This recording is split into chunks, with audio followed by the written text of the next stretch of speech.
నమస్తే వెలుగులో cinema review. So ఇవాళ వీడియో వచ్చేసరికి అవతార్ మూవీకి సంబంధించిన రివ్యూ తీసుకొచ్చినాను. చిన్న రిక్వెస్ట్ ఏంటంటే ఛానల్ సబ్స్క్రైబ్ చేసుకోండి లేటెస్ట్ అప్డేట్స్ కోసం. సో ఫస్ట్ చూసుకుంటే మాత్రమే మనకి ఎక్కడైతే సెకండ్ పార్ట్ కంటిన్యూ అయింది అక్కడ నుంచి కొంచెం స్టోరీ కంటిన్యూ అవుతుంది. సో స్టోరీ పరంగా చూసుకుంటే మాత్రమే ఎక్కడ కూడా జంకేది లేదు, చాలా డెప్త్గా ఉండేటట్టు స్టోరీ అయితే వచ్చింది. ఇక్కడ మెయిన్ చెప్పుకోవాల్సింది ఏంటంటే మాత్రమే మీరు అందరూ కూడా ఈ సినిమాని 3Dలో చూస్తేనే మీకు ఆ ఫీల్, ఆ వైబ్ వస్తుంది. సో 3D విజువల్గానే బాగుంటుంది అనమాట. సో ఇక్కడ చెప్పుకోవాల్సిన విషయం ఏంటంటే ప్రతి ఒక్క అర్ధ గంటకి అంటే ఒక మూవీ అయిపోయిన హాఫ్ అన్ అవర్కి అయితే ఎమోషనల్ సీన్స్ కానీ, లేకపోతే వాళ్ళ ట్రైబ్కి సంబంధించి ఇన్ఫర్మేషన్ అని ఉంటుంది, లేకపోతే బ్యాటిల్ సీన్ కానీ, ఫైట్ సీన్ కానీ, లేకపోతే చేస్ సీక్వెన్స్ అయితే ఉంటుంది అనమాట. కంటిన్యూస్ రిపీటెడ్గా ఉంటుంది కాబట్టి మూవీ 3 అవర్స్ కంటే ఎక్కువ డ్యూరేషన్ ఉన్నా సరే కూడా మీకు ఎంగేజింగ్ ఉంటుంది, ఎక్కడ కూడా బోర్ అనిపించదు. ప్లస్ ఇంకోటి ఏంటంటే 3Dలో చూసేసరికి ఇంకొంచెం డెప్త్ వస్తుంది విజువల్గా చూడడానికి కూడా. సో దానివల్ల మీరు మూవీ చూసినట్టే అనిపిస్తామంట, లైబ్రరీ ఇట్లుంది ఏంద్రా అన్నట్టు అనిపిస్తుంది. కమింగ్ టు స్టోరీ ప్లాట్ గురించి చూసుకుంటే మాత్రం ఇక్కడ రెడ్ ట్రైబ్ ఉంటుంది. మాకు అంతా తెలిసింది, మనం ట్రైలర్లో చూసినాం కదా.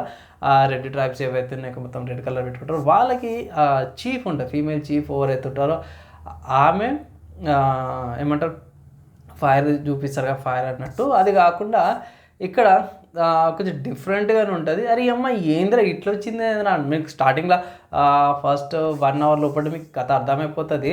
అరే ఇది ఇట్లా అవుతుందా అన్నట్టు అనిపిస్తుంది. హింట్స్ అయితే ఇస్తారు. లాస్ట్లో ఆబ్వియస్గా కొన్ని ట్విస్టులు అయితే ఉన్నాయి. ఒక కొత్త ఏమంటారు కొత్త జీవం గురించి కూడా ఒక రిజంబలెన్స్ చూపిస్తారు. కొత్త లైఫ్ ఉంది, ఎక్కడి నుంచైనా కొత్త లైఫ్ అనేది వస్తుంది అన్నట్టు. అండ్ ఇంకొక ట్విస్ట్ ఉంటుంది, ఒక పోరాడు ఉంటాడుగా మాస్క్ పెట్టుకొని, వాంది మాత్రం ఎట్టు లేని సర్ప్రైజ్ బై, వాంది మాత్రం సర్ప్రైజ్ అంటే సర్ప్రైజే.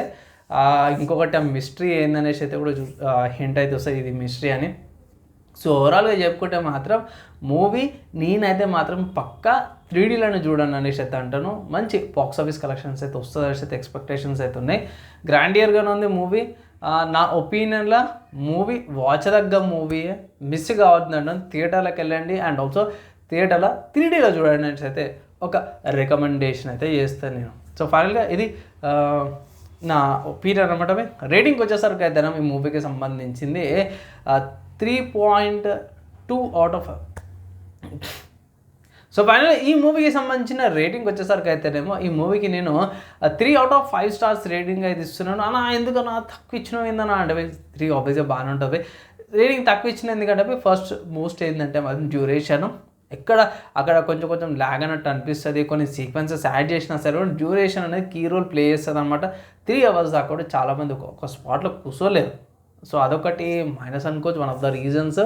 ఇంకోటి ఏంటంటే స్లైట్గా కొంచెం రిపీటేటివ్ అనిపించింది. సో సేమ్ అదే షిప్స్, సేమ్ అదే అన్నట్టు. దీంట్లో కొంచెం చేంజ్ ఏం చేసిరంటే మాత్రమే మన అవతార్ వెళ్ళిపోయినట్టు క్యాప్చర్ చేసినట్టు చూపిస్తారు. సో బాగానే ఉంది. కొన్ని సిచ్యువేషన్స్లో ఎందుకు నా పెట్టిరా అన్నట్టు అనిపిస్తుంది. సో ఎండింగ్కి వచ్చేసరికి మళ్ళీ అదే రిపీటేటివ్ ఎండింగ్ లాగా అనిపించింది. సో దానివల్ల కొంచెం తక్కువ రేటింగ్ ఇవ్వాల్సి వచ్చిందంట, అంత ఇంకేం లేదు. అండ్ ఇవి నా ఒపీనియన్ అండ్ ఆల్సో నా రివ్యూ అనుకోవచ్చు. నచ్చి మంచి అనిపిస్తే మాత్రం లైక్ అండ్ షేర్ చేయండి. నేను నెక్స్ట్ వేళ కలుసుకుందాం.